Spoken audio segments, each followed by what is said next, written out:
It is my current goal to beat the game of Pokemon Yellow every single week in a solo challenge using all 151 Pokedex entries for the game. And this week, we're taking a look at Mr. Mime, possibly one of my least favorite Pokemon of all time. This guy freaks me out. I don't like how he looks. I don't like his vibe. I didn't like it in the cartoon. I don't like it in the games. He's a little weirdo. And unfortunately for me, I've named my rival today after one of my closest friends, Az, because I do apologize for starting off with this energy for my hatred for this Pokemon, because Mr. Mime is one of Az's favorite Pokemon of all time. So we're on the far end of the spectrum here. So I felt like it felt only right that Az should have to live through defeat at the hands of their favorite Pokemon, while I have to suffer for my success, I guess. I don't know. But Mr. Mime is a Pokemon that we're going to actually have a pretty good time with in terms of actual gameplay, because it's a Psychic Pokemon in a Generation 1 game. And yeah, when you look at the right-hand side and you look at that move pool, there isn't necessarily a crazy amount of type coverage. A lot of it is really just like Thunderbolt, Thunder Wave, which is, not really going to do anything like physically for us in this particular run. We can also learn Solar Beam, but that's a two-turn move, and we're a little squishy with this Pokemon, right? Really, a lot of the Psychic Pokemon are. They just kind of defensively don't have a lot going for them, very much glass cannons. And then there's also some fighting moves that we can learn, but the fighting moves in Generation 1 are questionable at best, and also we do not have a good attack stat. Our attack stat is really, really rough, so there's no reason to use that. But the other thing that is going to be helpful for us is that we start the game with a special attack, Confusion. And so because of that, there is a strong chance that we might not actually need to go through all of the bug catchers here in Viridian Forest. The main reason that I am choosing to do so is to just sort of set myself up a little bit better for the future. And the main reason for this is that in the beginning, we're going to deal with a lot of Pokemon that are not necessarily special-wise doing all that great. So we're going to have kind of like a fast run through some of their, defenses, right? But one of the biggest things that we're going to start getting into is we're going to start getting to places where the only thing that would really benefit us would be having a attack stat move. And we really don't have that. I mean, we can learn Body Slam, and maybe that'll become relevant at some point. I mean, as it does in most of these runs, am I right? But really, when you look at it, that attack stat here for Mr. Mime is just so measly. So you kind of just need to make sure that your special gets a little extra boost just to carry a little extra juice and be ready to go for those fights when you need that little extra bit. Now, also, on the flip side of that, we're also going to have the benefit of the badge boost glitch, which we will return to in a little bit. It'll become a little bit more relevant in the future. But for the time being, really, it's just going to come down to the moves that we get stabbed for and just going for it. And as you can see, that is going to benefit us here. In the first gym, we get hit once, we lose a total of 7 HP, and we are already done with Brock at less than 6 minutes. Only a few minutes later, I realized that I don't have this color-coded for some reason, so I make it this weird little fleshy tone pink, the same as Mr. Mime. God, it's upsetting. Okay, and then we go up against the rival for the second time, and just as I said earlier, this is yet another example of a team that just special-wise does not have a lot going for it. So Confusion, even at its somewhat weaker stage here, is more than enough. Then after making our way up to Bill, we're going to make our way down to Misty's gym. Here they are going to have a decent enough special, which is another reason why I still taught Mega Punch, just so I have something that is an attack move. What's going to get a little funky specifically for Misty is that she likes to then boost her defense. So really at the end of the day, she is going to withstand pretty much anything that I can throw her way. The correct response will be to use Confusion. But I can also technically use things like Barrier and Light Screen as well to reduce some of the attack power that she has, which I probably should use, because as you can see here, that Bubble Beam crits, and it gets very low very quick. And if she went for that again, that might not have been a win, but it is today, and so, sometimes just forging straight ahead is all that you need. Speaking of forging straight ahead, we are forging straight ahead to the SS Anne. And here we are going to pick up, surprise, surprise, the TM for Body Slam, TM08, one of my best friends, one of my favorite things to exist in Generation 1. And now that we picked it up, we are going to hold on to it. We're not going to need it just yet. I feel like what I want to do is just hold on to it in case of emergency. I do think that when you look at this Pokemon, really all of the special moves that I have, plus some boosts happening through some of the other moves, we should be fine.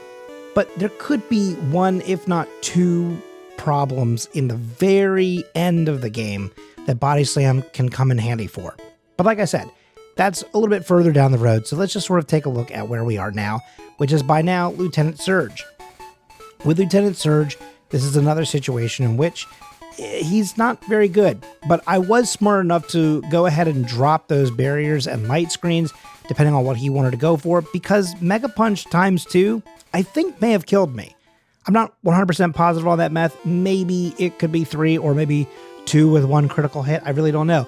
But like I said, I'm a little bit squishier. I'm just a little bit squishier. So in the end, using those moves is how we get past Surge, and we once again defeat him on that first try, moving right along to Celadon City. Rock Tunnel was not a problem. Again, pretty much everything in there is the exact same situation. Most of them do not have a very good special. The only difference would be any of the Slowpokes, but as you can see, I learned Thunderbolt from Mr. Mime. Nope, not from Mr. Mime, for Mr. Mime from Lieutenant Surge. In my defense, I am constantly having to read the word Mr. Mime on my page, and that is like a title and then a name, which is the same thing as Lieutenant Surge. Lieutenant, title, Surge, name. Mr. title, Mime, which is, I guess, his name, or maybe also an occupation. I don't really pretend to understand Mr. Mime. I believe he belongs in jail. But here in Celadon Gym, we are absolutely sweeping our way through. And the main reason for that is because so far everything that we have gone up against has been a dual type Pokemon with poison as its secondary typing. Now, there are 3 Pokemon that don't have that here in this game. Execute and Exeggutor are having a secondary typing of Psychic, which will be a problem for us later. And then Tangela here, who you can see on the screen now here for Erica's team, is the only mono-type grass-type Pokemon, which means that we don't really have an answer for it. So I kind of have to just sort of war of attrition here and hope that we can make it through with enough health, and also hopefully not lose any more speed, which we don't, which means that then we outspeed both the Weepinbell and the Gloom, and with 2 PP left for Psychic, 1 and 2 are both used against those Pokemon, and that is another badge for Mr. Mime. So that means that we get to move on. Because we're a Psychic type Pokemon and we're actually doing really well on time, I actually do not choose to go through the secret base for Team Rocket.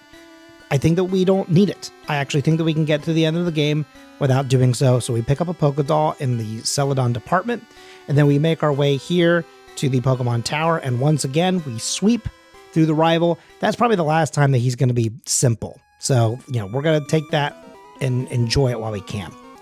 After getting up there and picking up the Poke Flute from Mr. Fuji, we then make our way down to Fuchsia City. And here we are in the gym that is the poison type gym that has mostly psychic type Pokemon and also some ground type Pokemon and like 1 or 2 poison snakes. I've been through this before in some previous videos. I've always been of the mindset that it's a little bit of like keep your enemies closer kind of situation. Or maybe they are the distraction. They're flashy. They're, circus guys. Kind of like Mr. Mime, I'm not going to necessarily pretend that I fully understand Koga's situation in this game. Hey, you do you, boo. But for now, we are actually doing quite well. We are still at only level 40. And I'm going to take the little bit of extra experience points that I can here against this Sandslash and Arbok to get up to level 41, just so I don't level up in the middle of the next fight, just in case I choose to use either Barrier or Meditate. It's just one of those things where you kind of have to realize that sometimes the right thing to do is to get the boosts. The other times it is just hit the button, just hit attack. Now that we have Psychic, which we did pick up from Saffron really quickly on our way in, instead of, kind of waiting, to get there for like the badge and everything like that. We were passing through anyway, so we picked it up. And so now because of that, this is the poison type gym, but really they're all bugs. But again, because it's poison, they are all weak to psychic type moves. So therefore, even though the Venomoth does live and Leech Life, which is actually a pretty weak move technically in this generation because it's super effective, it does a decent amount of damage, but it is not enough. And so we walk out with yet another badge. Then we basically sprint through the Safari Zone. We get Surf, and then we go back and we pick up the move for Strength from the Warden, giving the Teeth. And then we really, like I said, we are sprinting through Silph Co. I only did a few fights, which I think you can see by the fact that by the end of this, we are now at level 44 going into this fight. 45 now that we have taken down the Ninetales. And really the biggest challenge is kind of the Sand Slash, I guess. Maybe the Cloister in some capacity, but again, we have Thunderbolt, so we're doing quite well. Jolteon, if I had not misclicked, I was just kind of mashing the button. If I had not used Thunderbolt first, I think Psychic actually would have just won and done it. But either way, we lived through his attacks, and therefore we can then take him out. That is Rival 5, who is frequently a problem, but luckily, again, Psychic types really had it good in Generation 1. And so therefore I knew that we would just kind of sweep through him this time. The champion fight could prove a little bit different though.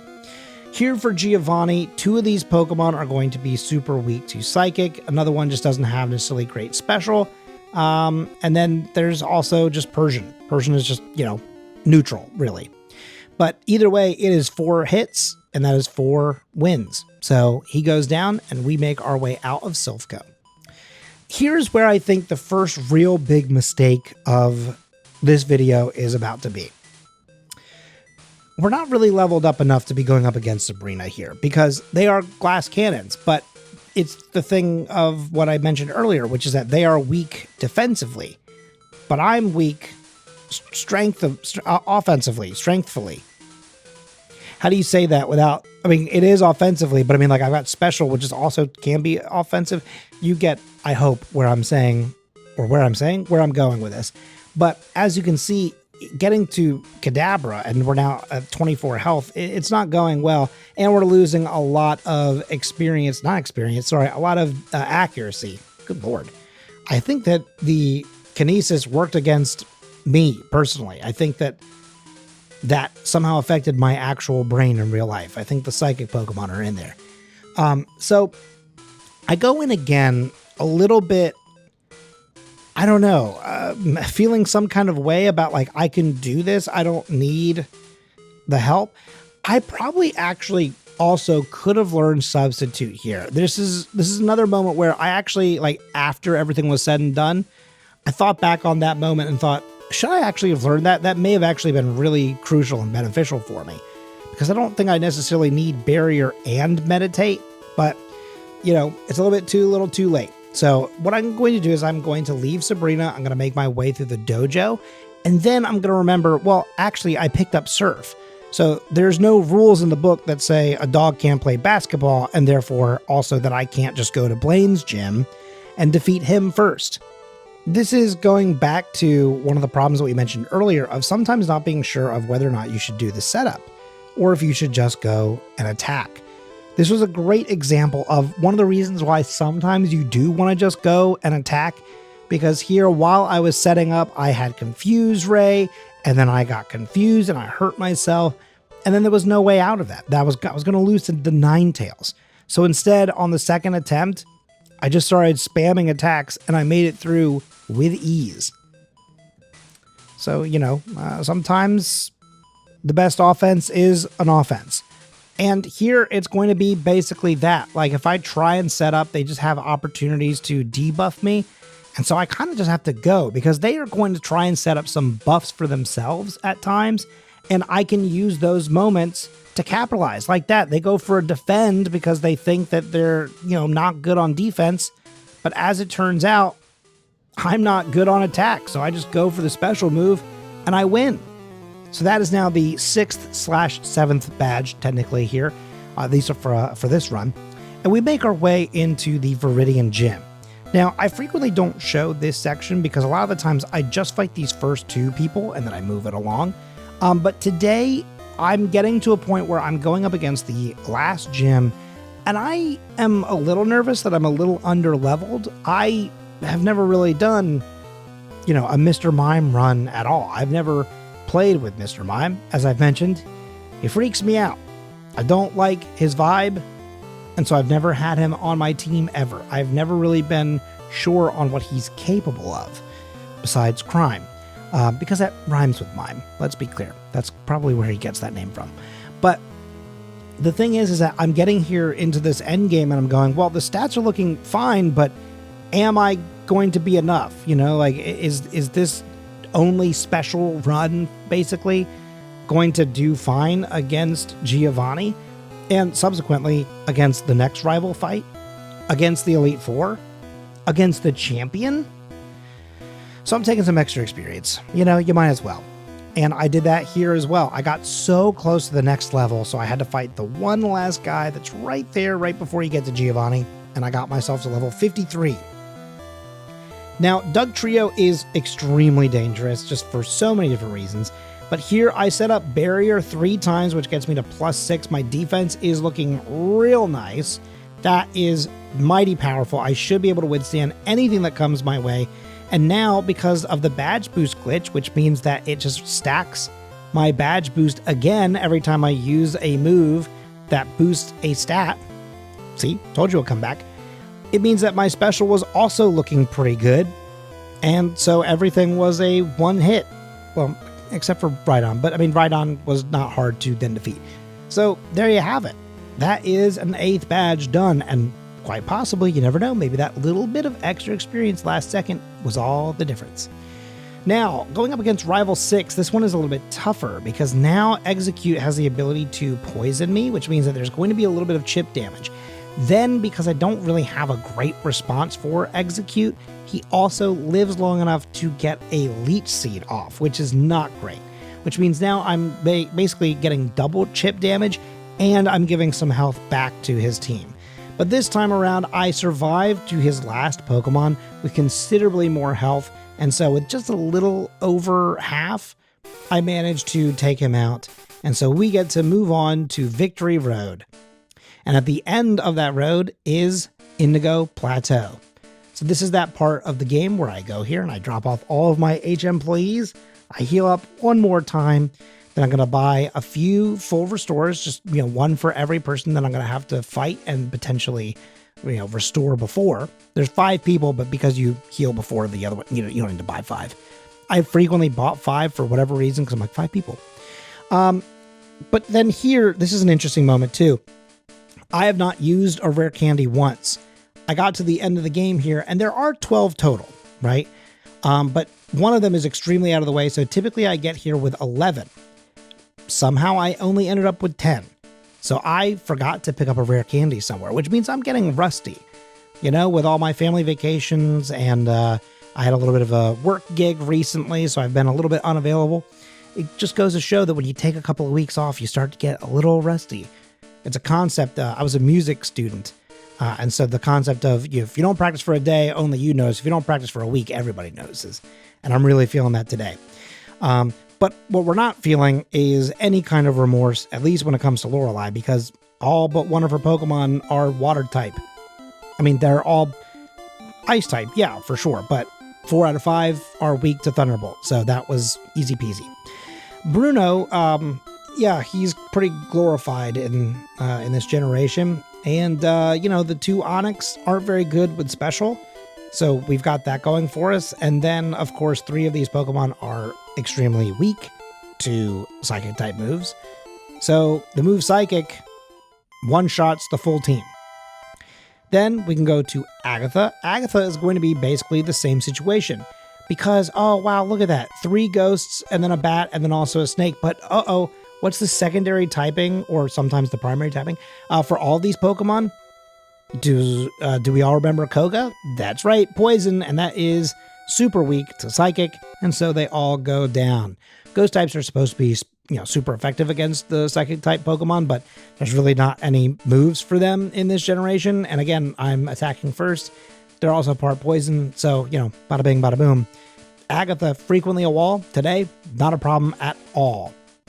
So now we are at the part that I've been really nervous about, but our timing is looking really good. I was kind of hoping to be just around an hour with a couple of those resets and kind of having to figure out some pathing there right near the end, and maybe doing things a little out of order did kind of throw me off, but we're still looking pretty decent. The only problem is that now, even with all of this stuff, yep, we haven't set up enough to be able to one-shot the Dragonite. So with just a little sliver of health left, yeah, that makes sense. So that's okay. That's okay. Here, we'll just make sure to use our items. I had forgotten to save after using those items last time. I will course correct. And now we will go up against this team again. The correct response is to actually use Thunderbolt first, then take out this Dragonair, and then the next Dragonair can't really do that much to me. So now is where I set up. And Barrier is my best option because it gives me a nice little boost to my defense. And then, of course, it moves everything else up a stage. And I don't think I need to set up multiple times. Okay, well, I mean, it wouldn't have mattered if I'd set up multiple times anyway, because a critical hit is a critical hit in this generation. It's going to bypass all that. Okay, well, that could have been the run. That could have been the one. I do think that 100% the crit mattered on this one. And also, why did I not go for Thunderbolt? I don't understand that move at all. Looking back at this now, I'm perplexed that I even did that. Okay, well, this time I'm going, hey, I have set up twice earlier than usual, but let's just sort of see what happens. He misses Fire Blast, pretty crucial. And that is a W. Now, coming up next is the part that I've kind of already teased multiple times throughout the video, but this is the part that I was most nervous about. Like, I honestly felt like while I didn't necessarily always have an answer for everything, I knew that I could make it through everything up until this point. This is where I feel like things start to get scary. Sandslash can crit all the time. Alakazam can usually live through something and debuff me. Exeggutor pretty much always lives through something and does something to me, like Leech Seed specifically, or just puts me to sleep and then barrages me mostly to death. So, you know, this guy's really annoying. Cloyster is not a problem in this one. Ninetales has the ability to do quick attack, which of course then if anything happens, if it does not go down immediately, typically that means that the Leech Seed will get the best of me. So we have a lot of very similar runs in this same way. There's a lot of accuracy debuffs, or for whatever reason, something just doesn't hit as well. Or sometimes I go, well, maybe I don't set up. Maybe this is one of those ones where I just go.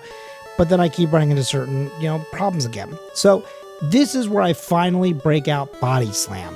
While it would be nice to continue to have Thunderbolt just for Cloyster, I feel like that's not necessary. Ironically, though, the second that I got this move, I got poisoned and crit against the Sandslash, so I never even really got to see it in its heyday. So what I'm doing... Okay, and then it happens again. So what I'm trying to do here is I'm trying to use Barrier and Meditate, because that's going to boost both of these stats, and of course then other stats as well. I'm really trying to get things up to like 999, if even possible, for my defense. But the problem is that because Sandslash keeps getting all these crits on me, I'm not getting there.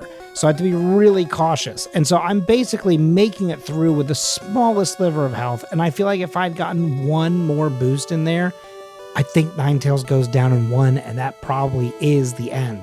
But unfortunately, Ninetales lived on like 5 health, and therefore Quick Attack gets the job done.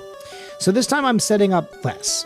We're really trying to find the sweet spot on this, and the biggest issue, of course, is just Exeggutor. Exeggutor is a constant issue. And if Sandslash was just a little bit more incompetent, like it is in some of the other portions of the game, then we'd be fine. The biggest thing here is just that it doesn't have anything that's super effective against me, so it is randomly, kind of swapping back and forth between all of its moves. But, both Earthquake and Slash frequently crit. Poison Sting has, I think, twice now, right? Put me into a poisoned state. So it's a really, large crapshoot when it comes to dealing damage or surviving through the Sandslash part of the game. Although if you can set up perfectly against the Sandslash, then it means that the rest of the run can look quite nice. like it has here. Exeggutor went down pretty quickly, so did Alakazam. The biggest issue here though now is Ninetales has lived, and I am being leech seeded and fire spinned and quick attacked. It's getting really scary. So now we're down to Jolteon. It does live and it goes for Pin Missile.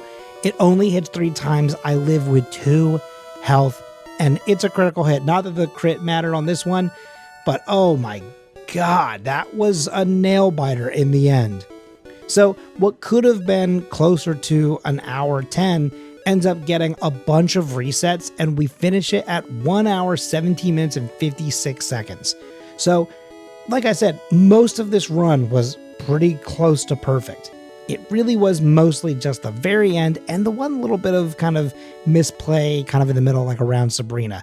But I hate to say it, I may have to come back and do another Mr. Mime run. I think I can do better. In fact, I know I can. So unfortunately, he continues to see another day outside of jail, and we'll get to see another run. But that's in the far future. In the meantime, I hope you enjoyed this video. If you've made it this far and haven't already hit the subscribe button, and you've been enjoying this content, I would love if you would consider hitting that button. But in general, comment on, how you feel about Mr. Mime. Comment on if you think I made any more mistakes that I didn't catch. I'm always interested to see what you guys have to say. And also, of course, anytime you interact with a smaller creator like myself, it helps me out a lot. So thank you. One last piece of housekeeping for you all. As I mentioned earlier, I've been doing a lot of travel recently and a lot of gigs and some extra freelance work. And it has unfortunately made my summer very busy. So I know that I haven't been able to do as much content as I would have liked to for this channel. But it's also made certain plans that I had for this channel take a long time to come into fruition, which is I'd like to start adding some streams to this channel. I did a test run recently, which is still available. It's up on the channel of my little test run. I was both streaming to Twitch and to here at the same time.